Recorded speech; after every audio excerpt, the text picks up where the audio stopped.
റാണി അപ്പോൾ വീണ്ടും വെളിയിൽ വന്നു നോക്കി. പരിയുടെ കണ്ണിൽ നിന്നും കണ്ണുനീർ ഒഴുകുകയായിരുന്നു. അത് നിന്നതേയില്ല.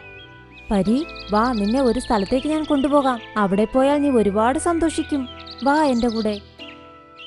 റാണി പരിയെ അവളുടെ അമ്മയുടെ അടുത്തേക്ക് കൊണ്ടുപോയി. പരി അവളുടെ അമ്മയെ കണ്ട് ഒരുപാട് സന്തോഷിച്ചു. കരഞ്ഞുകൊണ്ട് അവളുടെ അമ്മയെ കെട്ടിപ്പിടിച്ചു. അത് കണ്ട് റാണിയുടെ കണ്ണിലും കണ്ണുനീർ ഒഴുകാൻ തുടങ്ങി. അമ്മേ, അമ്മയാണ് എന്റെ അമ്മ. ഇവരാരാണെന്ന് എനിക്കറിയില്ല. ഒരു കുഞ്ഞിനെ പ്രസവിച്ച് ഇട്ടിട്ട് പോയി കഴിഞ്ഞാൽ അവർക്ക് എങ്ങനെ അമ്മയും അച്ഛനുമാകാൻ പറ്റും? കുഞ്ഞിനെ ആര് വളർത്തുന്നോ അവർക്കല്ലേ നമ്മളോട് അധികാരം കൂടുതൽ. ലൂസിക്കും പരിക്കും തമ്മിലുള്ള സ്നേഹം കണ്ട് റാണിയും കരയാൻ തുടങ്ങി.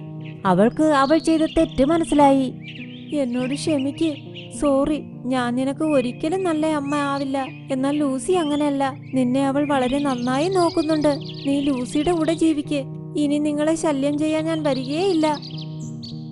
എന്നാൽ നിങ്ങളെ ആരെങ്കിലും വന്ന് ശല്യം ചെയ്താൽ അവരെ ഞാൻ ഉറപ്പായും വെറുതെ വിടില്ല.